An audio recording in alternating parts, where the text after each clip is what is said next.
I never believed in witches until I met her, or rather until she found me. 5 years ago, when I was 28 and drowning in grief after my wife Sarah died in a car accident on a rainy night. The police saying she swerved to avoid a deer, but I knew she was distracted arguing with me on the phone about my long work hours and neglect. Her last words, "I can't do this alone anymore," echoing in my nightmares as guilt consumed me, leaving me a hollow shell in our empty house filled with her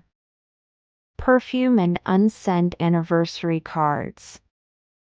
I wandered the misty forests near our small town of Harrow's End to escape the silence. One autumn evening, following a narrow path I'd never noticed before, the trees twisting like arthritic fingers, until I stumbled upon a hidden cottage overgrown with ivy and glowing with warm lantern light, the door opening to reveal an old woman with silver hair and eyes like polished obsidian, introducing herself as Morwen the herbalist who mends broken hearts for a price, her voice soothing as she offered tea that tasted of honey and forgotten summers, listening patiently as I poured out my sorrow, promising I can bring her back to you, not as ghost but as she was, for 1 year of perfect happiness, but debts must be paid in kind.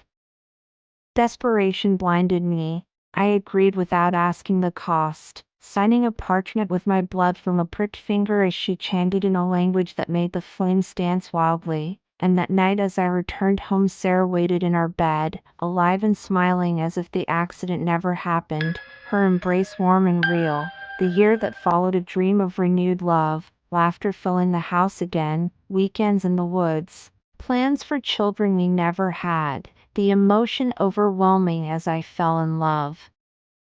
with her all over again, whispering endless apologies for my past failures while she forgave with kisses, the suspense subtle at first with odd moments, Sarah staring too long at crows gathering outside, humming tunes I didn't recognize, her reflection lingering in mirrors a second longer, but happiness drowned doubts until the year ended on the anniversary of her death. Waking to an empty bed and a note in unfamiliar handwriting, "Debt comes due at midnight."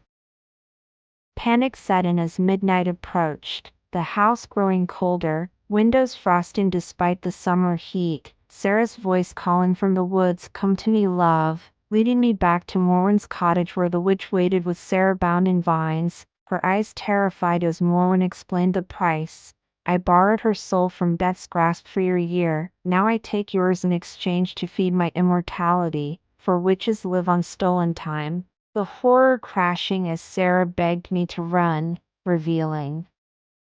Morwen had whispered truths during the year. Sarah's accident wasn't accident but suicide driven by my neglect, the guilt I carried real, the return Sarah a construct to make me love deeply enough for my soul to be worth taking.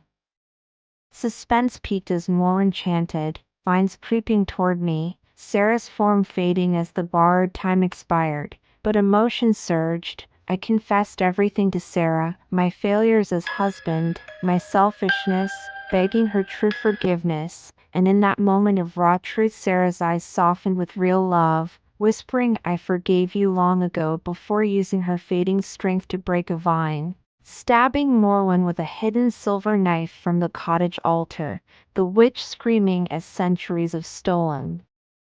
life unraveled, her body aging rapidly to dust while Sarah's form solidified briefly, kissing me one last time, "Live for us both," before vanishing peacefully, the final twist revealing Morwen's curse backfired, true forgiveness broke the debt